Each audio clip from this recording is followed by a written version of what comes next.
everyone, and welcome to another creative writing skills tutorial, this time on plot planning.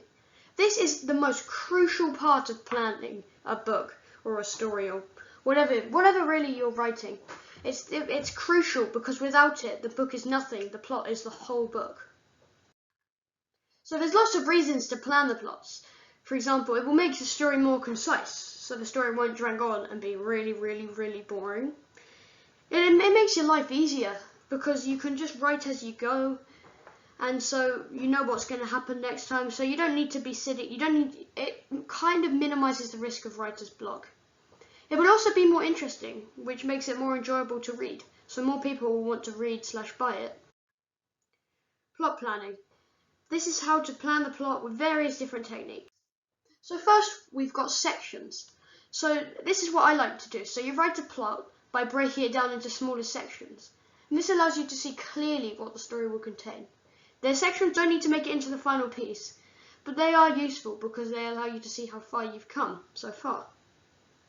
These don't need any specific sections. You can really split it however you like, unless you actually want them to stay into the story, in which case then you should probably make them around the same length.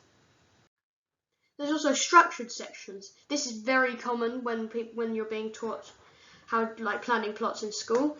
So you split it into these 5 fundamental sections. This makes it very easy to track.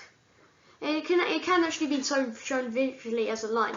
So the 5 sections are exposition. This is where this is like the setting, the characters, where everything's introduced. Rising action, where then the characters are faced with conflicts. The climax. This is like the main part of the story. It's the most exciting part. And then there's falling action, which is people finding out more about the climax, and resolution, which is the end of the story. This is key events. So this is another very common method. So first you write down the key events that make your story work, and without them the story would make no sense because there'd be big sections of it missing. And these do make the story easier to track, so you can make sure you're not missing any of them and making the story unreadable. You may want to flesh out these key events first when you're writing your story, and then flesh out the rest, so make up the rest of it, write the rest of it after you've written all these key events. And this example is Percy Jackson. So the key events in Percy Jackson and the Lightning Thief are Camp Half-Blood, so he goes to the camp. He goes across America with his friends, he journeys to the underworld, he fights with Ares, he returns the lightning bolt to Zeus, and he finds who the real thief was. You can also make the plot enticing. If you want people to read it, then you need to make them want to read it. So try to make your story fit to a certain audience or a target demographic. Include things that they would like. For example, adults with boring lives may want to read escapist fiction to escape from their lives and make it interesting. Or gardeners may want to read books about gardening. So try and think from their perspective and what they would personally want to read. And to keep people reading, you may want to include an air of mystery.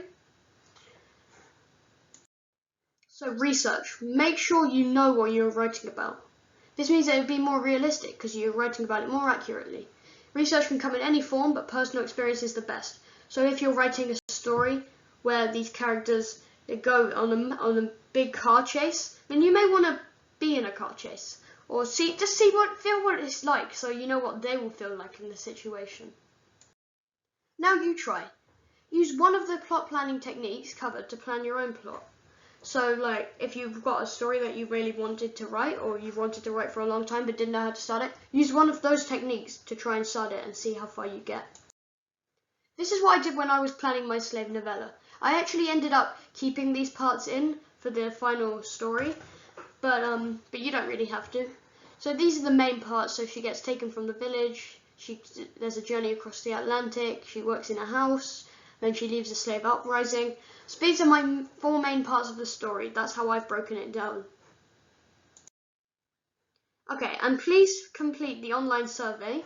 It's at this address. It will also be in the comment section and in the description if you're watching this on YouTube.